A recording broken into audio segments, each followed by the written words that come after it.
Bonjour Alexandre. Bonjour Marie. On commence ce journal avec ce tragique crash d'avion au Brésil. Hier, un appareil de la compagnie brésilienne Voepa s'est écrasé dans les environs de la ville de Sao Paulo. À son bord, 64 personnes sont tragiquement décédées. L'avion a chuté à plus de 6000 mètres. Et selon la compagnie aérienne, l'appareil n'a pas déclaré de se trouver dans une situation d'urgence ni d'affronter des conditions météorologiques adverses. Une enquête a d'ailleurs été ouverte pour éclaircir les circonstances de ce drame. En Corse, le touriste allemand toujours introuvable. Depuis le 1er août dernier, ce vacancier de 43 ans n'a plus donné signe de vie. Et hier matin, sous la demande de sa famille, une battue citoyenne a été organisée le long du ruisseau Fiumicelli. Après des recherches, aucun nouvel élément concluant n'a permis de faire avancer les investigations. Si vous avez d'ailleurs des informations pertinentes, vous pouvez contacter la gendarmerie de Corse du Sud au 04 95 10 96 44. Une cinquantaine de personnes se sont rassemblées ce vendredi matin, place Foch à Ajaccio, à l'initiative du collectif Terre. Un rassemblement devant la mairie d'Ajaccio pour protester contre la pollution des navires. Une pollution des bateaux de croisière bien sûr, mais également des ferries. Les collectifs pointent du doigt la compagnie au bateau rouge, la Corsica Line, qui a obtenu une dérogation pour le rejet des eaux de lavage des fumées en mer.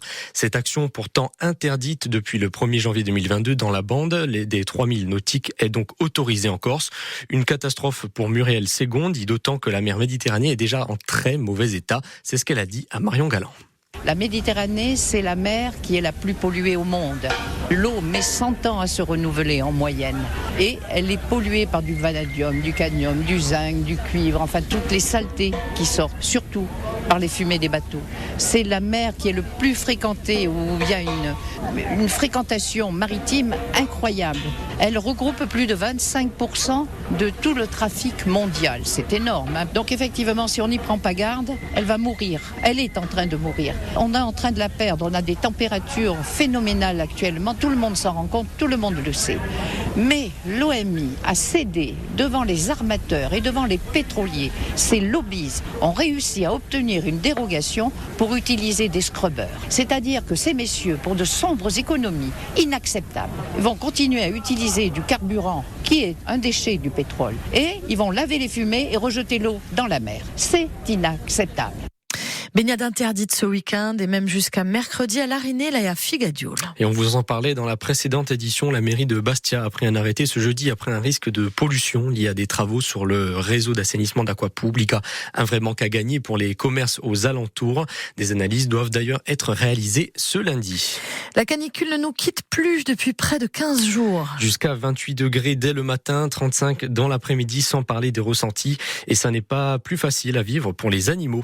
Au refuge de Fouriane est déjà plein après 3 mois d'ouverture. Le personnel fait tout ce qu'il peut pour rafraîchir les chiens et les chats. Alexandre, le responsable du refuge, vient notamment d'installer des bacs à sable pour enfants transformés en piscine pour chiens.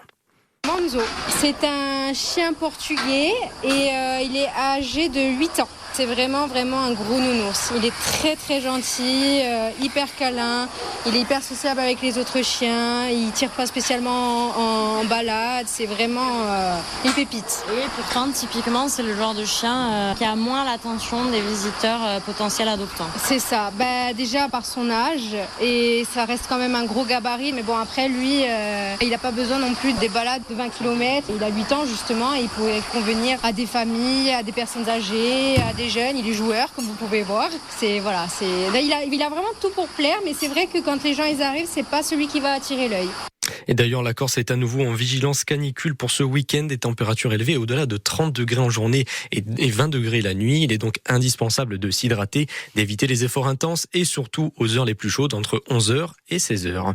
Le tennis féminin mis à l'honneur à Ajaccio. Depuis ce jeudi, la 31e édition de la raquette de corail se déroule à Ajaccio, un événement qui voit s'affronter les meilleures tenniswomen de 12 ans et moins. Cette compétition, créée il y a plus de 30 ans maintenant et depuis 2017 100% féminine. Elle représente d'ailleurs la finale de la Coupe d'Europe des Nations pour ces jeunes championnes. Mais pour le directeur de la SPTT Ajaccio, Jean-Baptiste Benjamin, l'aventure de la raquette de corail, c'est avant tout une aventure humaine.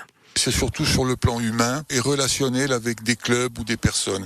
Quand l'AS Mille a débuté sa compétition, en fait, on les regardait un peu comme des fous, quoi. Puis petit à petit, avec Jean-Pierre, on a noué des relations amicales. Il faut savoir que lorsque Jean-Pierre a cédé son club, il est venu me demander Et moi, ça m'a énormément touché. Et c'est pour ça que je parle vraiment de relations humaines et d'amitié dans le sport. Il est venu me dire, écoute, Bati, il n'y a qu'un club qui peut me succéder. C'est la SPTT Ajaccio et toi.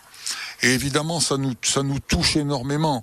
Et le jour où il est parti, on est encore resté dans l'hommage qu'il faut donner aux gens qui marquent le sport.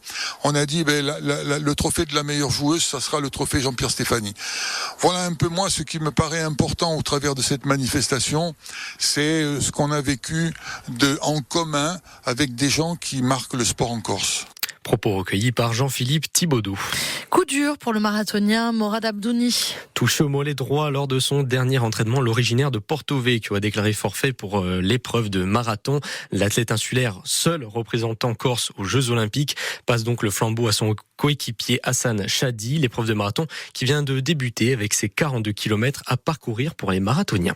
Et Alexandre, pour finir, un spectacle époustouflant dans le ciel ajaccien. Jusqu'à 100 étoiles filantes par heure, ce sont les perséides, des poussières de comètes qui se consument dans le ciel, seront visibles de nuit jusqu'au 12 août. Si vous êtes un couche-tard, vous aurez donc le loisir de les observer. Les plus nombreuses apparaîtront entre minuit et 4 heures du matin. Pour avoir plus d'informations, vous pouvez vous rendre sur le site internet des passionnés ajaccioastronomie.com.